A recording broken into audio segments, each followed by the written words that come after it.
Gun control has not stopped yet another mass public shooting. You may not have heard about this one because it did not happen in the United States. Contrary to what the media, the anti-gunners, as well as statistics and studies that we will be reviewing in this video will show you, the United States is not first or second or third or fourth or fifth or sixth or seventh or eighth, you name it, in mass public shootings in the world. We're going to go through some of those statistics. So guys, let's get into it.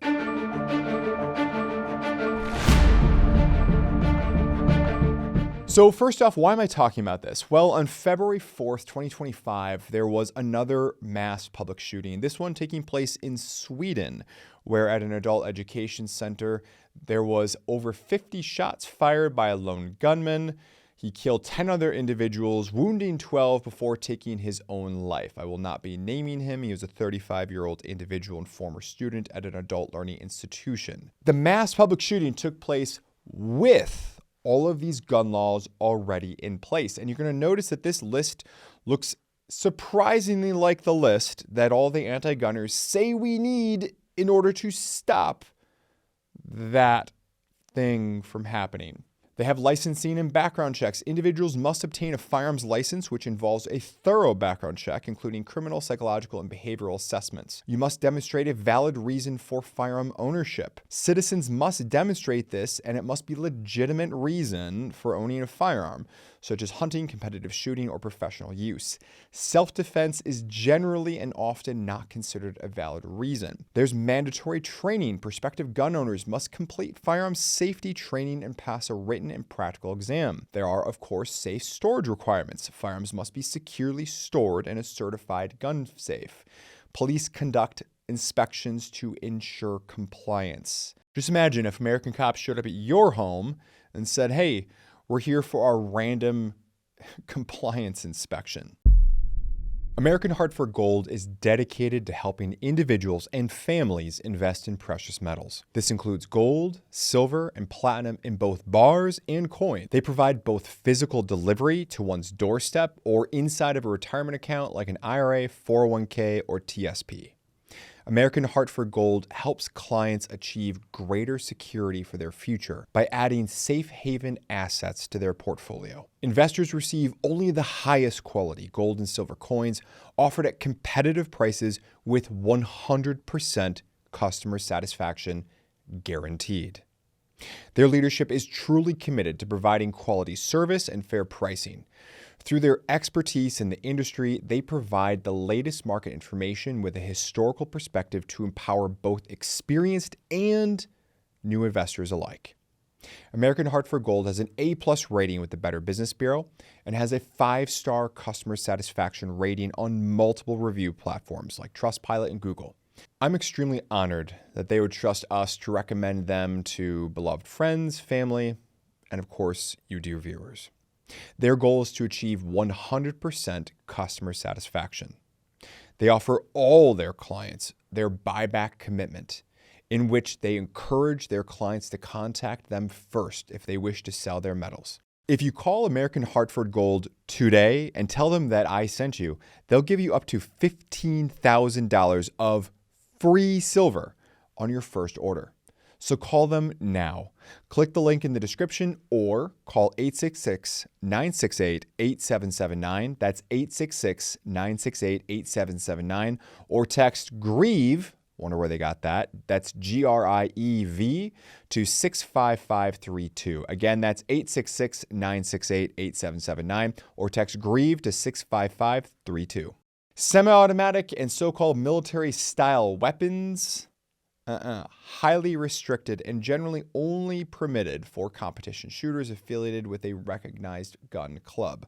Fully automatic weapons are prohibited. And compare that to the United States, where we have somewhere around the order of about 170,000 fully automatic machine guns owned by civilians just like you and me. Permit for ammunition and carrying restrictions required. Buying ammunition requires a separate permit than buying the firearm does, and carrying firearms in public is strictly forbidden except for hunting or sport shooting events. Okay, so in a regulatory environment like that, where we have the wish list from all the anti-gunners, already in place, we still have this. Now, it's not the full wish list, because if they're being honest, if the mask is all the way off, they just don't want anybody to be armed except the government. And maybe even then, I don't know. We have the full wish list installed and in place, and this still happened.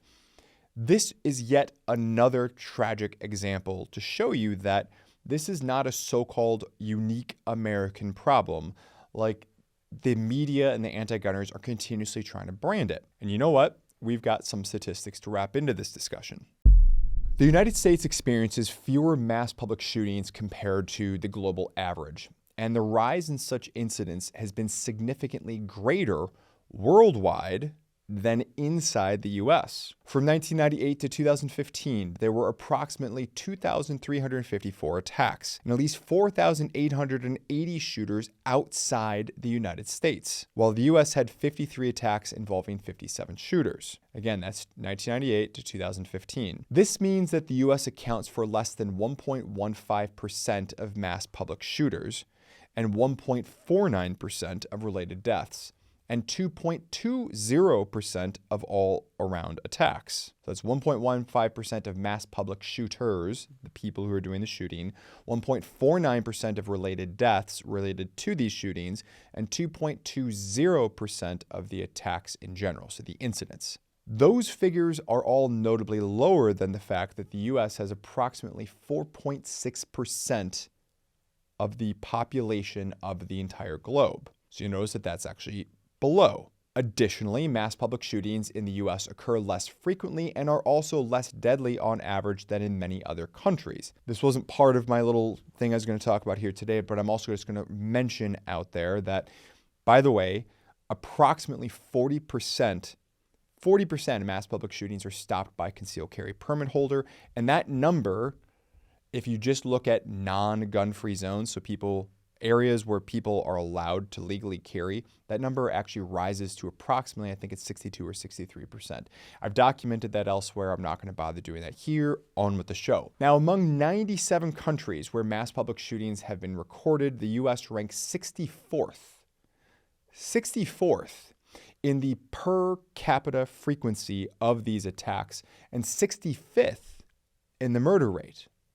64 per frequency, 65th by murder rate. Over time, mass shootings have increased more dramatically worldwide than in the U.S., with the U.S.'s share of such incidents actually declining. A lot of that research credit goes to Mr. John Lott, the one, the only. Now, per another source, World Review, all linked, by the way, all these are in the description box down below. Here is the dubious top 10 list, and this is sourced from a very particular time period. A lot of this for Norway is weighted very heavily because there was one particular absolutely awful act. So Norway, which comes number one in this list of number of homicides per capita, basically, or homicides per million, this is heavily skewed because there's one mass shooting, to be clear. Just the same for this particular data set, again, all linked in the description box down below. The list from number 1 to 10 from a different study that was looking at this had Norway number 1, Serbia number 2, France number 3, Albania 4, Slovakia 5, Switzerland 6, Finland 7, Belgium 8, Czech Republic 9, and the United States 10. Now, notably, if we just take out Norway and we slot Serbia in at number 1, Serbia had an incident of homicides per million at 0.381 homicides per million when we're talking about mass public shootings. France was 0.347. If we come down to the United States at 0.089, that's roughly a 70% reduction over those top numbers. So this is all a very fancy way of saying that this isn't really even close. Another thing you might notice about the list of countries I just gave you from that top 10 or top 9 is this. Many of those countries that should be on that list are not anywhere to be seen. Places that we know are unfortunately plagued with the scourge of violence.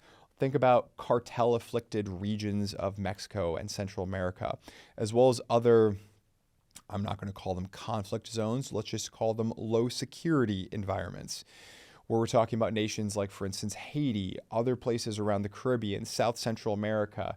We're talking about Middle East, Africa, parts of Asia, you name it. Areas that we know that in particular locales sometimes there's just a reputation for violence, there's a reputation for, let's just say, problems like this, okay? None of that's anywhere on this list.